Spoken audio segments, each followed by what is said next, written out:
All right, Masters week is underway. Brian is already tilting, losing 7% of his Will Zalatoris shares. We also have some drama brewing over with our friends at Run Pure Sports. We'll break that down.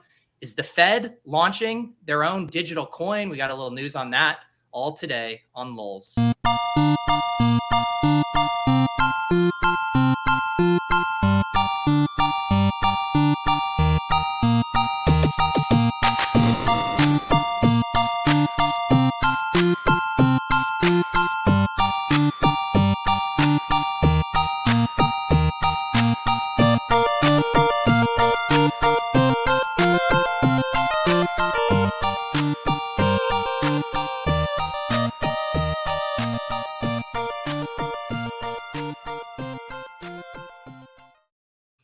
Did I play the wrong intro?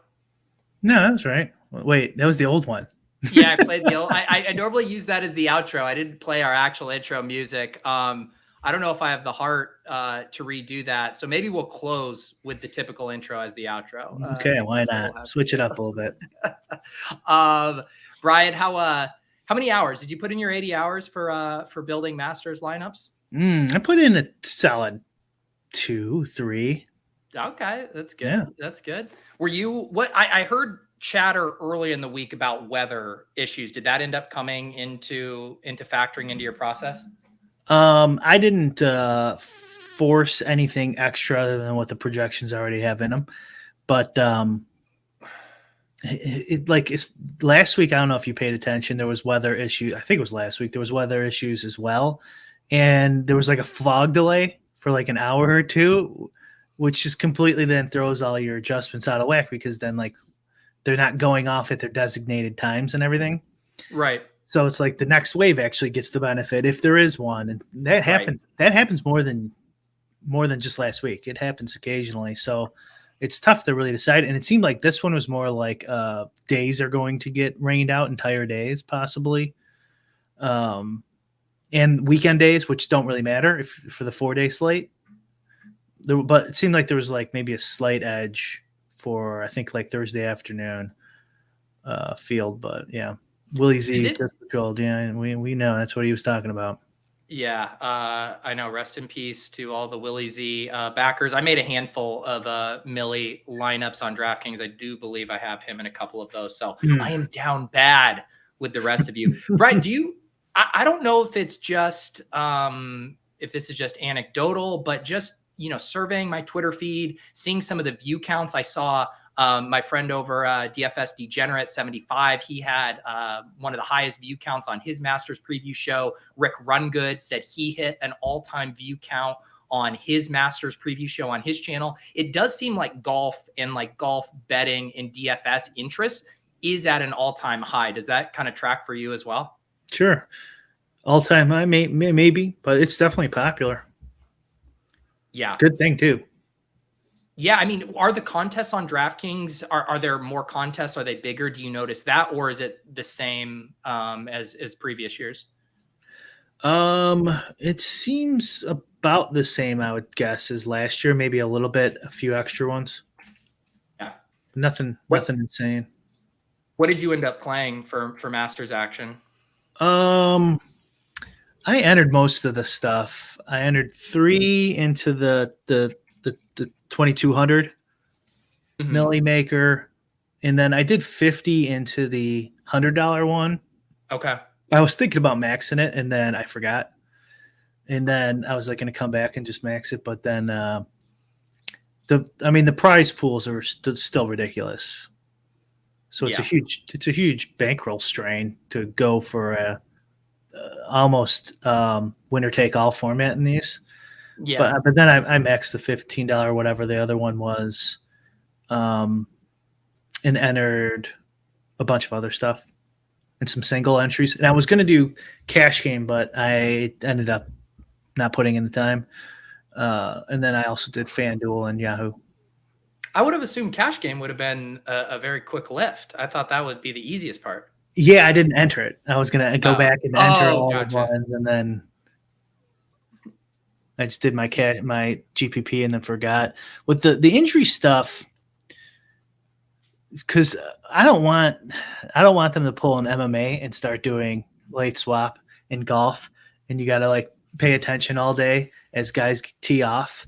Right. I still kind of like just they have designated backups for these situations, and even Yeah. though you don't get Will Zalatoris quality, whoever's going in for him, I don't know if they do that in the Masters actually, but normally on normal slates where they have it, just you get that guy, even though he's only like a 6,500 level talent. I think that's fair for an adjustment, but I definitely don't want a late swap MMA debacle in PGA.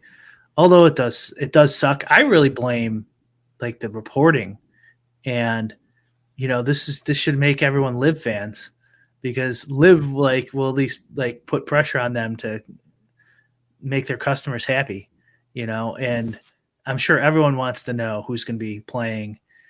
Like, I'm sure somebody knew that Will Zalatoris was like, oh man, I might not play tomorrow, man. If this doesn't feel good tomorrow, but they don't, like, these reporters get so in bed and bro out with the athletes that they don't give us any good juice because they don't want to burn any bridges. Do you know what you sound like, Brian? You kind of sound like one of the vocal minorities of the casual MMA phone shitter DFS bros who had their guy scratched and who are now really pissed off and shaking their fist at DraftKings and telling them to change the rules because their headliner got scratched. That's what you sound like to me right now. No, I do not. I'm shaking my fist at the reporters. Yeah. DraftKings don't change anything. That's fine. Don't change anything. But if they did do a change, just do the minor one. Just pop in whoever the replacement is. That's who you get now. Yeah.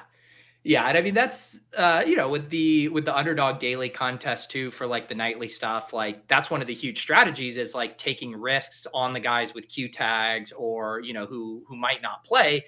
And if they do play, well, you're getting probably like a second round value with your last pick. And if they don't, then you can set your ranks and have the next best available player who wasn't drafted immediately put in your lineup. So there's almost like no risk to taking on some of those guys with Q tags, which would be like a fun way to port that over to DFS too. The Kevin Na withdrew as well, but he teed off. He was just bogeying and stuff, and he does this all the time. Kevin Na, I rarely do this, but I think there's enough evidence to just X his ass out. Like, because he'll play. So like, even if they did change the rules where you get their replacement, you don't even get that bonus with Kevin Na because he'll go out there, play 3 holes, and he's like, I'm playing like shit. I'm done. Even at the Masters, which is crazy. I love Golf Brian because Golf Brian is the one sport where you have some nice domain expertise. You get your hand in the dirt. You do a little, I know better. I don't care what the numbers say. I'm Xing him out of my player pool because golf turns you into a human, Brian. That's what I'm learning. I have that at MMA too, actually, more and more increasingly. Yeah. Yeah, like who's fighting? Last week there was no fight, but a fight before I was like, I got to bump this guy up. Look at that. I love it, Brian. Everyone just says you just press, automate on your Sims. It spits it out, but you're in there. You're in there tweaking a little bit like us hand builders. I'm at that stage of fandom where I'm too dumb to know that I'm an idiot. Like I'm too dumb to know I don't know enough. Where I watch so much football and baseball and basketball for 35 years or whatever, that eventually I'm like, oh, none of this matters. And this is all bullshit. Yeah. And I've been listening to this sports radio and being a fan for all these insane reasons that make no sense. Let me just run the numbers, and whatever it says, I'll do it. But I mean, honestly though, I do there are some times where it's like clear a guy won't be playing. And so you got to manually change the projections to be like, I know he's only questionable, but we know Jokic isn't playing tonight. Yeah. Shit like that. Whatever. Like when Kobe's 80-point game was another one. Like it was like his last game. Everyone knew he was going to shoot like 60 times. Yeah. Right. But the projection still had him for, whatever, 30 fantasy points or something. It's like, bump that up.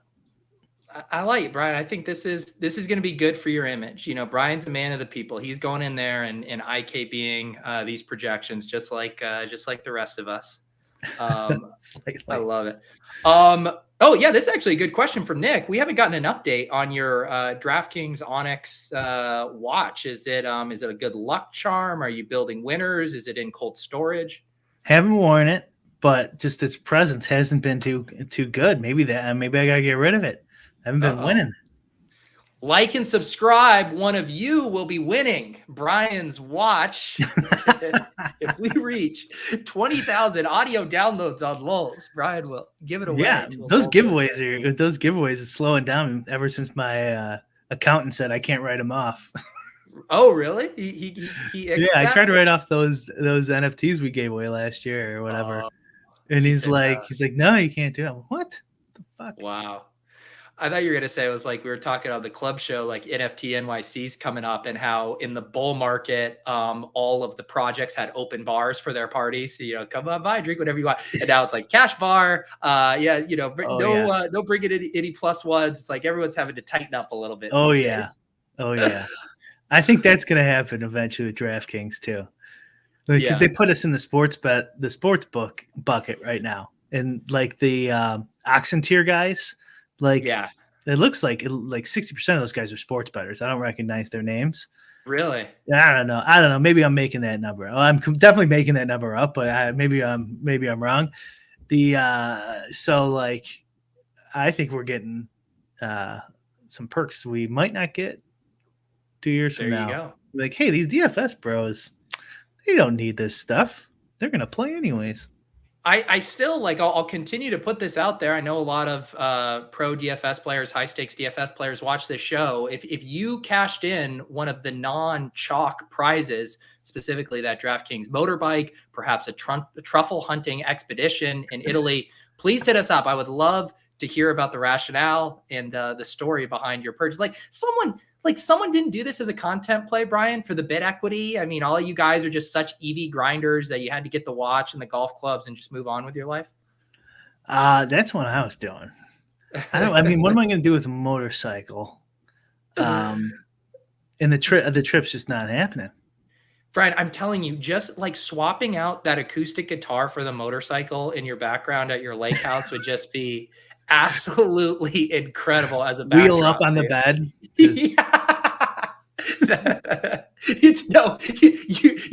Your bike sleeps in the bed and you sleep on the floor. Is I think the implication there. I tuck it in. And then every night. Oh my God, Brian. I mean, DraftKings literally should. What they should do, DraftKings. Here you go. Here's a marketing play for you. Just send Brian the bike for free. Send out. I'm sure Brian will love this too. By the way, send out a photography crew and just photograph Brian all around Chicago, the lake house, around town, driving around in his new DraftKings bike. Think of those photos on Twitter. You get a new profile picture, Brian. I think it sounds like a win all around. You know what I want? A submarine. That's what the Onyx reward you want? Yeah, next year, Onyx reward, tier 3. Got to spend all 3 on the submarine. Would you just dock it out there by your little fishing put it on boats? The dock. And there's I don't know how this lakes aren't really made for submarines, but I'll make it work. Yeah, how deep is your lake, would you say? What's our I think the deepest is 30 feet, 35 feet, something like that. It's enough for a submarine. All right, there you go. Brian trolling around the Lake 4 in his DraftKings branded submarine. That's what you need to convince people. Just think of all the brand exposure you're going to get with the fucking catfish at the bottom of my lake. I saw last year a dude on a jetpack. Really? Those water jetpacks, jetpacking around the lake. Yes. All right, let's talk about, we've had some drama heating up in the Run Pure Sports streets. Let's maybe just start at the top. I opened a few tabs here from Twitter to kind of set the table, Brian, and we kind of walk through it and lead people to where we are now. But the first big thing that happened the other day was, or maybe a few weeks ago, right? We heard that Hoop was leaving Run Pure Sports. We didn't really get the details of what was going on. Then the other day for Masters Week, he came back and said, I'm back, but then had to clarify, I'm just back to Twitter. I will have more information on the Run Pure Sports situation soon. So let's just start here, Brian. What was your initial reaction when you heard Hoop, one of the pillars of the Run Pure community, was leaving? I didn't really have a strong take, but like I figured he doesn't want to do it anymore or whatever. It's a lot of work running a company, and maybe he was just done. He wanted a millie too. Maybe he's just like, I'm gonna do something else now. I mean, I didn't really have a strong take either way though. That was my thought too. I was just like, doing like daily DFS content is a grind, especially with as many sports as they do. I know Hoop is a family man. You get the double family in the header and in the Abby, so it like wouldn't be crazy if you're like, yeah, I'm gonna step back from making content. So that was my first thought. And then we started to get some news that maybe some other stuff was going on behind the scenes. And then we got this, and I almost called it a State of the Union, but it is a State of the Giblets post from Big C. I mean Big T here, and there's lots to unpack with this. And first of all, I just want to start with, this is such a great engagement farming marketing play to do a post about the hoop drama, which is what everyone wants to read about. But then to shoehorn in the Run Pure Sports promotional image card, 44% off first payment. People forget I have a golf Billy winner. I mean, this is just such a great Trojan horse marketing technique here. I got to give him credit because he knew this tweet was going to do good engagement. You might as well get that marketing juice while you're going. Oh yeah. Never let a good crisis go to waste. This post is like theoretically about like a decades long friendship and working relationship between Big T and Hoop, and the dude's out here selling 44% off his subs. And if you read it, there's like nothing. He doesn't really say anything in there. Just like, we're crushing it. We're gonna continue to crush it. I mean, Big T's really been towing the corporate line the last like year and a half, 2 years, not going too far into the beefs, not saying anything crazy. Well, and that was the irony too, is when Hoop had taken some shots at me on the Run Pure thing, that's when Big T gets really quiet because he wants to play it from both sides and wouldn't chime in on the stuff, and then wanted to be like, oh no, I didn't say anything, because he was too scared to fire shots on his own. Did you attempt to read? I guess you could call this a blog. I would call it more like it's almost like it was dictated via Siri and then just splashed on the screen. What was your takeaways from this? You got to use Chat GPT now, Big T. Come on, man. You got to write your own stuff. Yeah, I thought there was nothing in there. I kept going like, okay, when's the juicy stuff? Scroll. No juicy tidbits. And then I guess, like, honestly, the whole thing, I thought Tambo left too. I don't know if you got that deep into this, but yeah. I thought that was just like Tambo was just like a contributor or something, you know, like guys leave sites all the time. Right. Like it barely needs to be addressed, but like maybe he didn't, maybe he got pissed too. Yeah. And Tambo's like been on an absolute heater too, from what I've seen with his DFS play. And Tambo's now going, I believe, is he doing some stuff on his own and going to do more stuff with Pat Mayo golf stuff, I believe. I think his tweet said he's just going to continue to do Mayo and the Fantasy Golf Degenerates podcast or whatever the other one is. Yeah. Which is funny. He does a lot. Those are two good shows. And then they are bringing on Drew Matthews, who has been a Lowell's guest before. Now he's coming in to backfill Tambo as their golf thought leader, I believe, is kind of how that's working. I like this new just side note aspect of whatever this economy is, where they're entrepreneurs in the social media content space or whatever. So like Drew has his own site.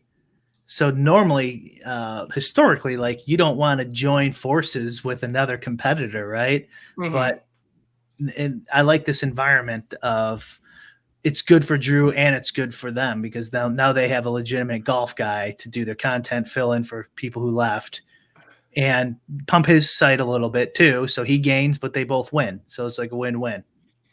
And that's like, not to distract us too much, but this used to be an old school dynamic on Twitch, especially like the only way to grow on Twitch was to do collabs with the other big streamers. There was like no organic growth. YouTube is kind of getting like that to the beginning.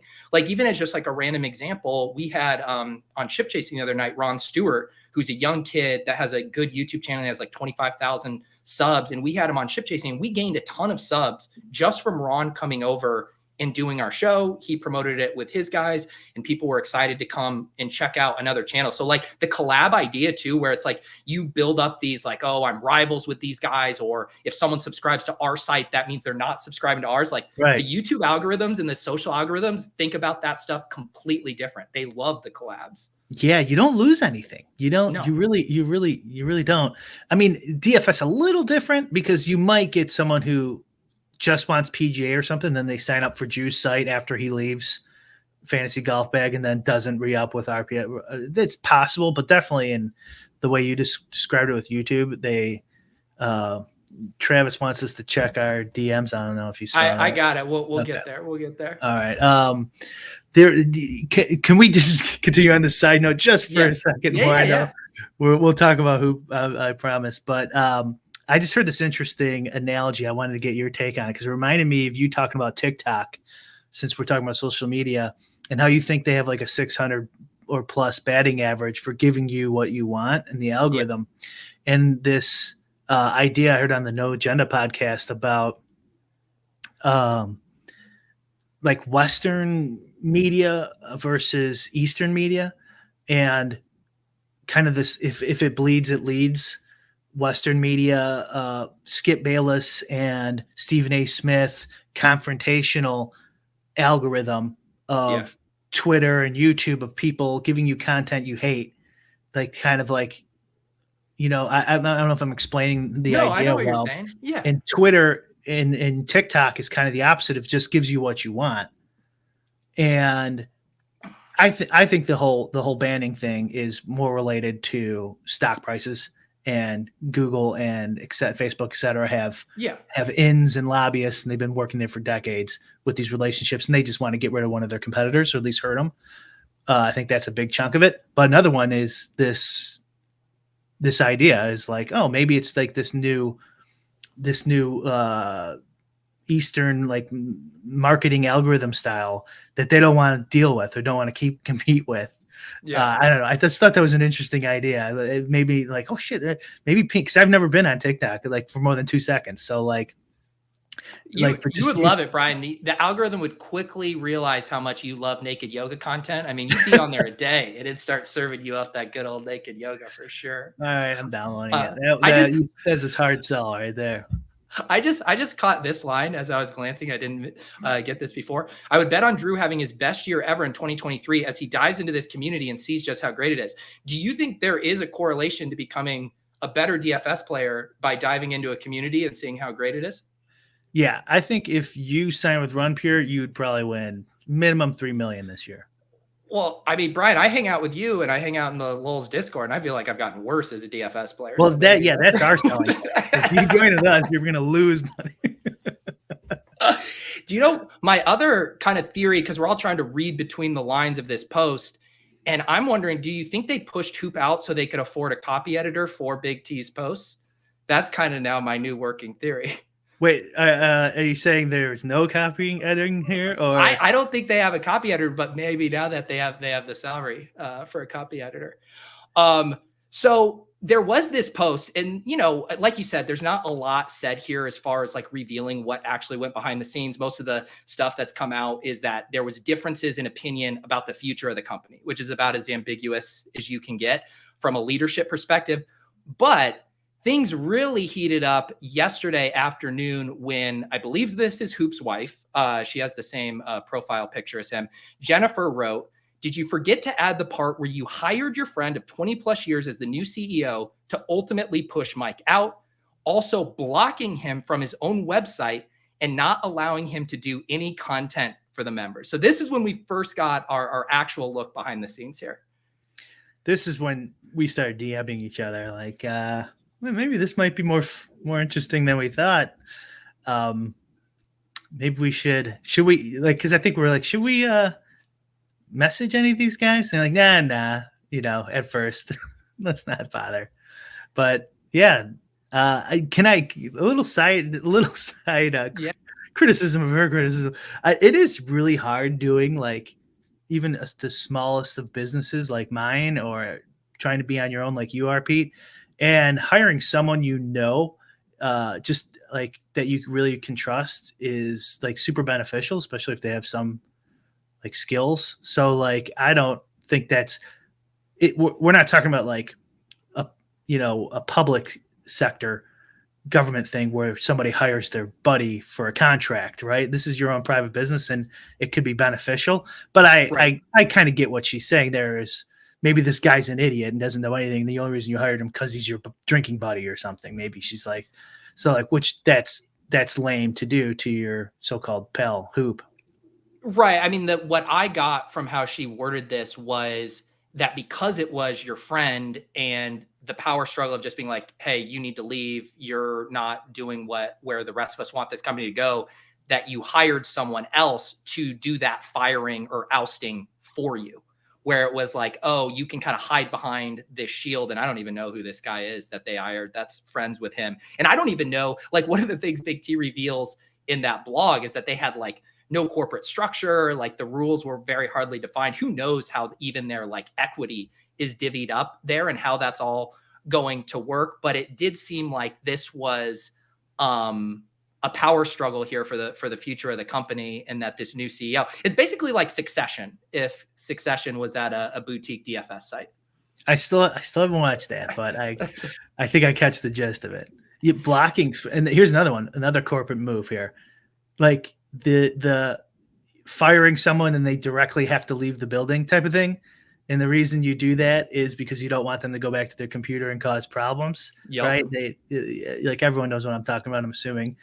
And I mean, it's like, what do you think Hoop's going to go log into his account and just like shit talk? So like either Big T or the guy, his buddy he hired, or somebody's super corporate over there to pull that maneuver on. If this is all true, who knows?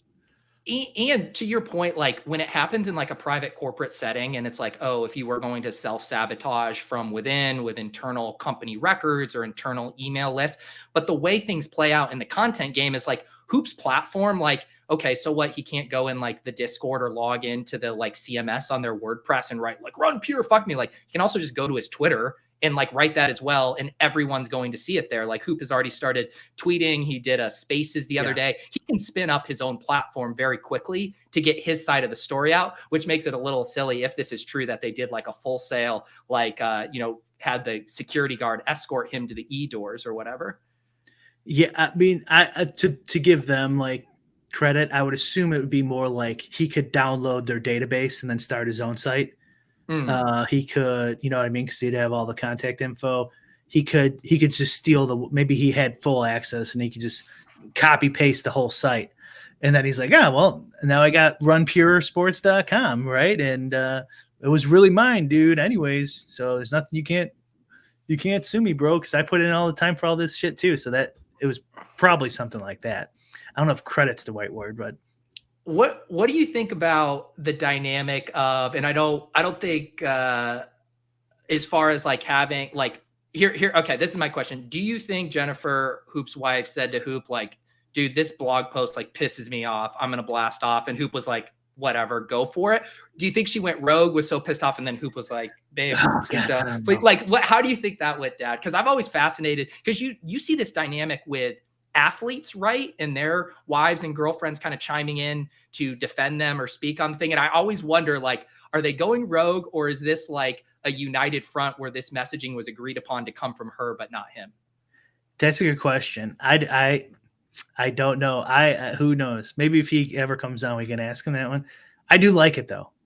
I like, from the outside anyways, I understand like, like exes do stuff like that for me sometimes, and it pissed me off. It's like, don't, just stay the fuck out of it. You know what I mean? But like, I do kind of like it from the outside. Like, she's got her guys back. She's like, no, fuck you. So when all of this was happening, Brian and I were messaging and we're like, look, people are going to want us to talk about this on the show. We can come on here and we can speculate and go through the stuff that happened, or we can just ask Hoop if he wants to come on the show and talk about this. So Brian put out a tweet, hey, Hoop, care to come on Lulz tomorrow? This was obviously yesterday, and give your side of the state of the Giblets. And Hoop almost replied with a little gif here saying maybe. And I was like, holy cow, maybe Hoop would come on and give his side of the story. We could give him a platform here to speak his mind. I hopped in, made sure he knew I was serious, told him, let's do it. Hoop ended up DMing him. And the TLDR is he is interested in coming on maybe next week. But what he did say is that this is very messy right now and that there are lawyers involved and he needs to find out what he is and isn't able to say, which I completely understand I assume there's a lot of money and equity and stuff at stake here. So I understand that he doesn't want to mess that up, but we do hope to get Hoop on and hopefully we can do that in the coming weeks. And so to recap the state of the Giblets, what I got out of it was just they had a different of opinion in the direction of the company, and that's it. I don't know if you read it any differently, but I think that's you don't have, I mean, again, from what I know from a distance, I've seen photos of Hoop and Big T on family vacations together. They've worked together for years. I don't think one person saying we should focus on short form content and another person saying we should focus on long form blogs is how you dissolve an entire relationship and partnership of a decade plus or whatever it is. Like there has to be a little bit more going on underneath this than just saying like, I think we should do podcasts and you think we should do videos. Like there's more to it than this. Right. But correct me if I'm wrong, but that's basically all that state of the Giblet said is we had a difference of opinion. Ron Pierre was awesome before. It's going to be awesome in the future. But from that, I'm not saying that's right. Right. But like Big C is never going to come out and be like, we reveal like all the like inner drama of like what's going out. You have to give the people some meat, right? You got to throw the hyenas a little red meat there and saying that, we have a difference in opinion. That's what you're going to toss the people, even if it's not fully true. That is how he should play this, though. Just a little bit at a time and keep getting 200, 300 likes and engagement with your promo code every time. Milk it for every penny you can. That next week, the title of the post, what I told Hoop on the phone last night. And then it's like, sign up for Rug Gear for 69% off. Why the rules is full of shit, something like that. Yeah. Go ahead. What you just said, though, was exactly what I was thinking. Is like, I really think we should do, 47% sports betting content. He's like, no, I want to do 32% sports betting content.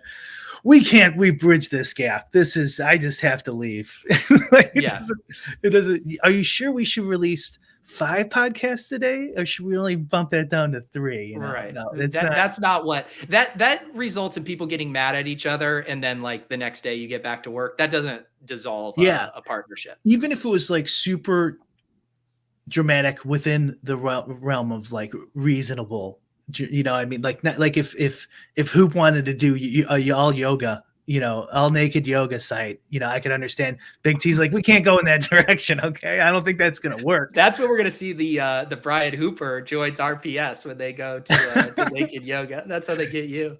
Hear me out, guys. Day one, hear me out. Naked yoga. No. But like, if you like, I can't even think of something of a direction they would go in that's reasonable, that he would be like, this is crazy. I am so at odds with you on this, Big T, that I am leaving the company.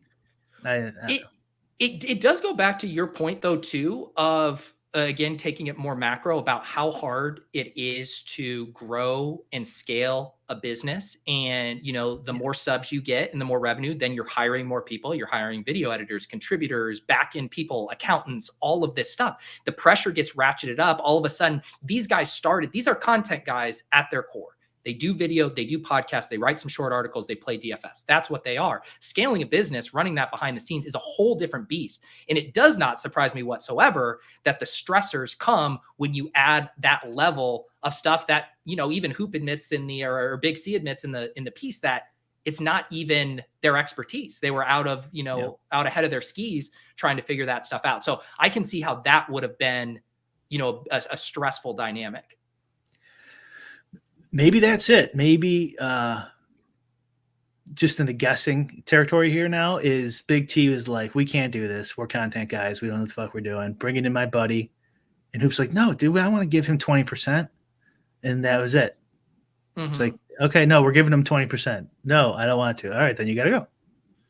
Yeah, that could very be. And that's kind of what No Bo Sox is saying here. Simplest solution is probably that they formalize equity distribution kind of stuff. And they disagreed on that. Owner versus ownership versus stakeholder. And it does sound like a new person coming in to run the company who needed to have equity to feel incentivized to run it. That could have been a tip there. He probably has legitimate experience. And he's like, listen, I'll take a chance going on with this little startup because we're bros, but like I need 25% of the company and 80,000, 100,000 a year or something to start with some whatever, what's it called? Commissions on top or something, depending on how good we do. And Hoop's like, fuck that. We're not making that much money. Oh, what does he do? Count numbers or something. Who knows? Or maybe it was the other way around. All right. I'm pulling up the DM that our friend Petty Theft just sent us. He said, a friend of mine asked ChatGPT about the Big T post, and ChatGPT ranked it. They gave it a grade 76 out of scale 100. So that's a solid C+. Strengths were authenticity, personal anecdotes, and transparency.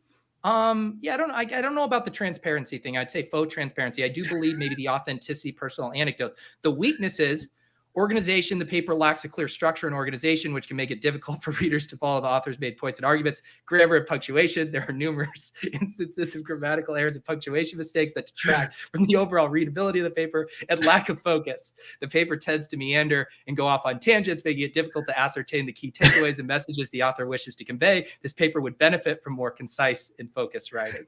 That was my criticism. That and a little more of other than we disagreed on the future. Yeah.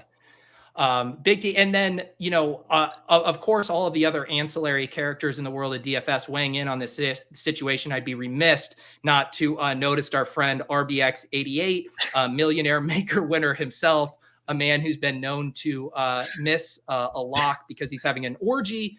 Said Big T is an ugly loser who can't win. That's why he's pushing people out to benefit his own degeneracy. And then he tags someone, Snyder, can you show this Big T after he pushes your shit in later tonight? Thanks, kid. I mean, just RBX, just great stuff from RBX88 as usual. Why throw in ugly? I don't like RBX88. RBX's Twitter account is pretty hilarious because it's just like him trolling like touts all day on Twitter. Oh, and replying to Joe Biden's Twitter. Yeah. Progress, LOL. Saying he's oppo trading the new Run Pure Sports betting analyst. Took the opposite. I got 110 points. I mean, this poor girl. So that I talked about this with Matic earlier. They got a new girl on their sports betting product. It looks like, because they had that other girl who like got hired with like MLB.com or something. Really? Yeah. Oh, that's cool. This is my source on that is a person called Davis Maddox. So I do not know if that's true. Were you talking about Davis? I wish I didn't say it at all. Was this conversation with Davis on the record or off the record? No, we stopped recording and then. Okay, I was gonna say this doesn't sound like fodder for in between like Star Wars. This was after Star Wars talk. So yeah, I think we did a pretty good, accurate summary of what's out there, at least in the public, as far as what people know. Obviously, we all have our own guesses at what's going on. But genuinely, I know Hoop took a shot at me on a Run Pure podcast a while back, but I'm happy to reach across the aisle if he wants to come on and talk about what's going on there behind the scenes. I would love for him to be able to speak candidly about what was going on. Yeah, hopefully. Who knows how long that the legal stuff could go, though. Yeah, you gotta wrap that shit up fast, man. You don't want to pay these lawyers, man. Just wrap it. That's the kind of other thing, right? Yeah, I mean, talk about hemorrhaging money, paying the lawyers through all this stuff. Do not do. If you can avoid it, just avoid it. Okay, so then what you're saying, Brian? How about this? What is our fee? We'll bring on Hoop and the Run Pure business makers, and we will mediate a solution. Arbitrate. I mean, we will arbitrate it. What do you think a good fee would be? I mean, I'll do 20% of what the lawyers are charging. I want 20% of Run Pure. Okay, you want an equity stake? This is actually a good thing. Maybe if Hoop can't come on, maybe Jennifer can come on. She's welcome too. She is welcome. We don't. I think that'd be a great idea. So yeah, we're open to it. happy if anyone else has any other leads or information, feel free to slide in our DMs. Here's my prediction. We'll do predictions if we ever get anyone on, which is a chance we definitely won't. Big T's argument is what I said earlier, that he wanted someone to come in because they didn't know what they were doing. And it was an argument over revenue share. And Hoop will have something similar, but something else to add that we don't know. Yeah. Something else that pushed it over the edge of like, fuck you. Yeah, I think if you read between the subtext of your friend of 20 plus years, it does seem like there's some that not everyone was on board with that hire and the implication of that hire. I think sounds like a pretty big domino in all of this. I don't know why it just popped in my head with the Beatles when they broke up. There was something similar of arguing over who they were going to hire as their manager, and the guy ended up fucking them all. So, does that make Jennifer Yoko Ono in this one too? Or Amber? Amber. Yeah, one of them. All right, we'll flesh out this analogy. Who's Ringo? Tambo maybe, because I was just gonna say Tambo and Ringo kind of works. Yeah, there you go. Yeah, and Ringo technically left the band first and then came back. So we'll see. Right. So that has to happen here. Tambo's gonna have to show up and run Pure one time again. All right, on top of a rooftop. Well, hopefully, I did notice Ricky when you had done your tweet. Ricky had said, let me pull this up here. Oh, this is right up his alley. Yeah. He goes, this drama is what Lulz was born for. Let's see it. So, we tried our best, Ricky, here. Hopefully we did the drama. Gave it its proper due here. And hopefully we can get Hoop on in the coming weeks. Yeah. I mean, if poker has all the drama, we have to do something here. This is as good as it gets right now. I know. And, if I had more Doug Polk in me, I'd be making a 15-minute highly produced video breaking all of this down. But I just really can't justify spending 30 hours on a Run Pure Sports breakdown. How many views would that get? I mean, probably like 5,000 views. Definitely not worth the effort that would go into making it. Because Polk's going to get like, what, 100,000 or something on a video he does? The drama in poker just scales so much bigger, and we're just in a smaller niche. Like the guys he's talking about are playing on, live streams that get, 30,000 concurrent viewers. Everyone knows Berkey. Everyone knows Garrett Adelstein. Yeah. I mean, even within the DFS community, Run Pure is a smaller niche within a niche community already. So it's just like,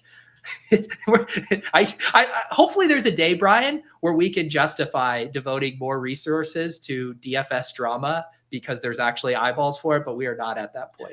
You know what would be fun is the like YouTube documentary style. Have you ever watched any of those? That just like I'll watch ones on like gamers that I know nothing about video games that don't even play, and they make them interesting. I love that style. That style of content, like the kind of the mini docs, the highly produced stuff. Even Underdog's they started in an originals channel. He's actually a documentary filmmaker who's been working on it. He just did one, like a 15-minute one on the Brett Favre situation and what was going on with him kind of funneling the money for his own purposes. And so, I love that kind of storytelling. RBX after waking up from an orgy called Big T ugly. Dude, we keep talking about how if DraftKings really wanted to foster the DraftKings ecosystem and do more profiles and stuff on DFS players, I know I told them to come film you with the DraftKings bike, but I'm actually rerouting them. I'm sending them to upstate New York to do a documentary on RBX 88. I think that's what we need. If they spent $50,000 a pop and just did 10 docu series on DFS, a bunch of different things. Yeah.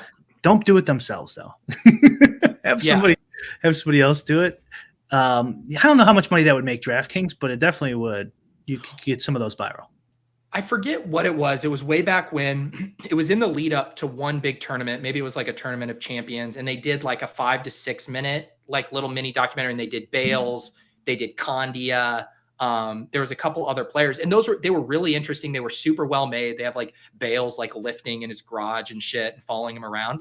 It is genuinely interesting. Why do you think everyone was so fascinated about the Utica interview, or when Chess is Okay initially comes on here, like, even if there isn't as much juicy stuff to reveal, people still love getting to know people and being like, oh, that's a slice of their life, or I get to see a peek into their personality. Like, anything like that is always a net good for the ecosystem. Yeah.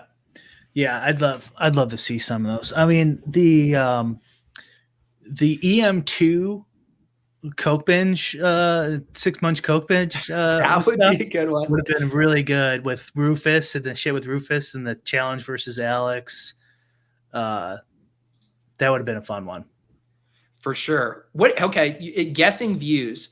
If someone dropped a 15-minute mini documentary on the Chipotle brothers on YouTube, how many views would that get? A good one. We're just assuming like really well made. Yeah. 1.2 million, I would bet. That seems high. I could see it. Maybe I'm misjudging this because I'm watching the ones that get to 1.2 million. Right. So maybe not, but that was my initial. That was my Johnny. My Laden thinks would have been 1.2. I think if it was really, really well made and there was actually some revelatory information there, I think you get to 100,000 views would be my guess. Oh, okay. God, I think you should do better than that. I wouldn't do it for 100,000. But that's my point of like the interest levels in it. There's some sports betting content out there. There's some people who have like views that are between like 500,000 to 1 million of like how I use this system to make, $1 million or whatever. And some of those have like really blown up. So maybe if it was like how these two brothers, made 10 plus million lifetime in DFS, like maybe, but even just having the word DFS versus like sports betting, I think narrows down the people who want to like click that. Like there's something about DFS that is just slightly alienating versus general gambling. Right. And I'm saying like 10 years, like not the first 6 months. And like Anthony, like the whole point, he says, do 1.2 million people even play DFS? The whole point was, like I was saying, like I watched 5 documentaries on video game speed runs. Right. I haven't played a video game in years. Not that I'm against it. I used to play them all the time, but you know what I mean? It's just like this interesting docu style that a lot of YouTubers do. And to Brian's point, and even though I do think you're high, but to your point is how can you make a piece of DFS media content that is so compelling that someone who doesn't care about DFS will watch it and be fascinated? That's what Brian is saying. Exactly. Right. Yeah. And the example is me, like I'm the target audience, person who watches a lot of YouTube. And occasionally I stumble upon these industry documentaries that I've never played or done anything with, and they're usually pretty interesting. Sometimes they stink, but remember that old. I was just gonna say I disagree with this. No Bosock says that general fantasy sports would probably do better than DFS. I just think when you're trying, ultimately, what's going to pull a lot of people in is how much money you won. And showing you were successful on this scale that no one even fathomed you could win. And in traditional season-long fantasy, they're just from the playing side, like there's a few people who maybe in like the perfect year hit like $1 million in like all these high stakes leagues that they play, but that's very few and far between. Whereas like, would it shock you, and Travis is asking this, like if the Chipotle brothers have netted like 25 million lifetime, would that shock you? Probably not. What do you think it is? That now you put 25 million in my head. The top Chipotle brothers, so then half of that, I guess, 12, 15. Yeah. Maybe 20, 25. I don't know. Have you ever seen King of Kong? No. Oh, really? You should watch that. It's okay. Video game documentary on guys who play Donkey Kong. Okay. The upright game from the 80s.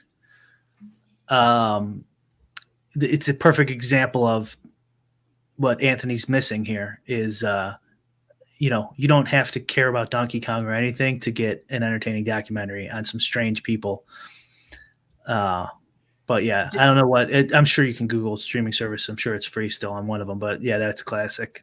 Well, that's the thing about, at the end of the day, a good documentary is just good storytelling, and good storytelling is universal. And think about all the documentaries that you've watched. If you just read the initial subject and you're like, I don't care about fucking cup stacking, but then you Right. watch like 11-year-olds who have like ascended to the top of the cup stacking universe, and the rigor behind the scenes of how they've done it. And you're like, holy shit, this is insane. Like, Right. yeah, I don't give a shit about cup stacking, but I've watched a really good cup stacking documentary before. Like, that's just what a good documentary does. Yep.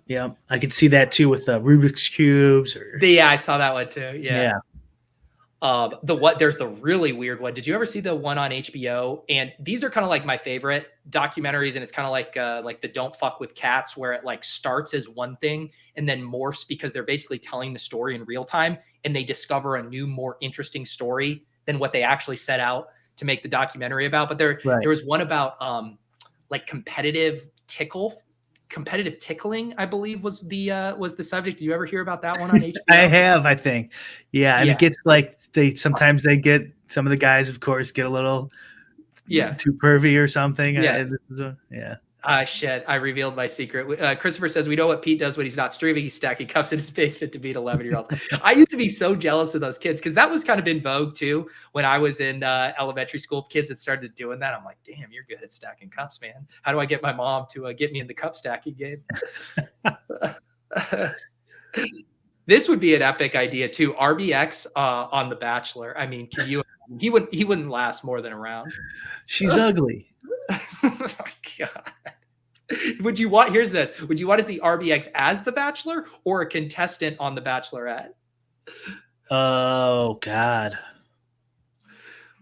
I think you got to have him as the Bachelor. I think that's the only way it'd be funny. Yeah, he'd get too bitter as DFS Bachelor. Have the guys compete. They have to be DFS players or gamblers. God, no. RBX on Love is Blind. Are you familiar with the premise of that show, Brian? I'm not. Okay. So it's kind of like the title suggests, but basically people date in pods where they can't see each other. So you both go into rooms and you can talk and stuff, but you can't see each other. And then like the show forces you to propose to someone to stay on the show. And so people propose and then they do the reveal sight unseen. And so people are seeing each other for the first time. And it is very fun because a lot of times they're like, holy shit, you're hotter than I thought. This is great. They're like running and making out. And then sometimes they're like, oh no. Like they can't like make eye contact, or they're like shaking hands, even though they just proposed to each other. It's actually a pretty fascinating social experiment. Oh my God. I'm sure you saw the one, the controversial one that came out a couple of weeks ago or a month ago, the mom and sons one. Oh, I missed that. Oh yeah. Some fucking super weird, like moms and their sons go on an island. Really? Yeah. That sounds very Freudian and awkward to me. Gotta get those ratings. Christopher says in the RBX on a Bachelor thought experiment, he pictures RBX sitting on the couch, setting his lineups, and the girls over just talking away, and he's like, shut it, woman, it's lock time. I do say this for certain. The series would not make it to air, and if it did, RBX 88 would be canceled. Absolutely, for sure. Also, Chris, RBX is known for missing Locke because of the ladies, not the other way around. Yeah, that's true. He's not that focused. He would be very distracted. Oh my goodness. What other? Yeah, I mean, RBX does need to win another Millie Maker to come on the show. What we want to get Hoop on. Who are some of your other dream guests? Maybe in the DFS realm. We gotta get Yuta on. He said he'd do it. Yeah. I asked a couple guys. Taylor, I want to get on. Taylor KB. He'd do it. Taylor KB. Oh yeah, that would be fun. I want Tom to come on too from Osmo. Mm-hmm. But he hasn't responded to me. I sent him a message on Twitter. He hasn't responded to me yet. I don't think he wants to do any FaceTime stuff. But are you? Does it sound like Brian's about ready to go on one of his epic guest booking sprees like you did a couple months ago? Maybe not yet. Not yet. Soon enough. Just wrapping up. There you go. Soon enough. Are there any names that you've been seeing popping up atop the leaderboards in any sports that are just relatively anonymous or don't have much of an online footprint that intrigue you? Oh yeah, there was somebody the other day I saw who's been doing pretty well, but I'm blanking on it. Some guy named Ricky D just won 100K in baseball. Wow. Yeah, Nice for him to finally win at DFS for yeah, once. it's good for the guy. Pop one here or there. Yeah. I mean, we're over here rolling up our sleeves doing investigative journalism to bring the people DFS drama, and he's out here, winning money. And instead, we'll be lucky if my YouTube ad revenue, nets me $12.46 on this Right. show. I mean, what are we even doing, Brian? Right. Yeah, we got offered a advertising gig for $36.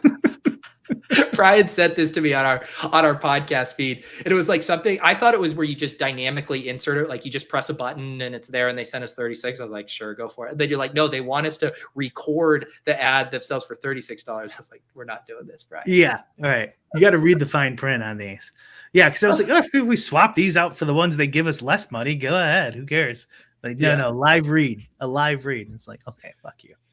No, this is what we need to do, Brian. We need to reverse engineer our dream advertiser. What advertiser should want to be getting out in front of people who are watching a stream to hear about DFS site drama? What kind of product? Who would want to be getting out in front of the audience watching this show today? I guess any site we don't voluntarily talk about. We're giving the Run Peer plenty of ad space right now, right? Yeah. And I do believe they are running a 44% off sale this week, if I recall correctly. That's right. Use code BIGT44. Yeah. Actually, maybe that's what we do. Maybe we go to the crowdsource element here. Show sponsor for the day.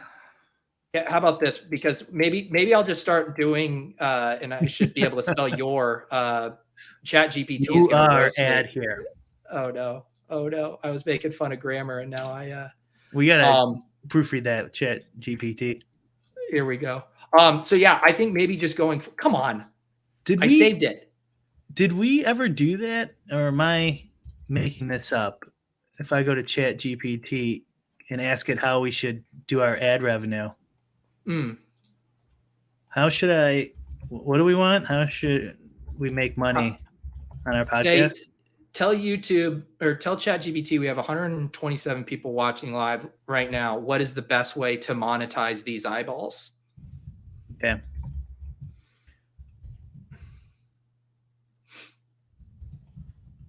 You might have to screen share, Brian. Otherwise, it's I will. bad But radio. let me type it first. Yeah. What is the best way to monetize those people? This is a good one. Andrew wants to know how much money would it take for Brian to read something with 1-800-GAMBLER on it? Oh, fuck that. You gotta have a number. Of course, there's a number. Yeah. Let me share this. If national, what's the gambling awareness? If they had you doing a 1-minute ad read about Gambling Awareness Month, problem gambling awareness, Brian, for $5,000, would you do an ad read for that? No. Okay. Well, that settles that. I will. FYI. Okay, there are several ways to monetize your audience on YouTube. This is ChatGPT. YouTube's AdSense program, no, that's bogus. That's worth nothing. Sponsorships, if you have a significant audience, I don't know about significant. Merchandising, we do have merch. I do even have those. You can get your Wolves hats, your mugs. The link is down below.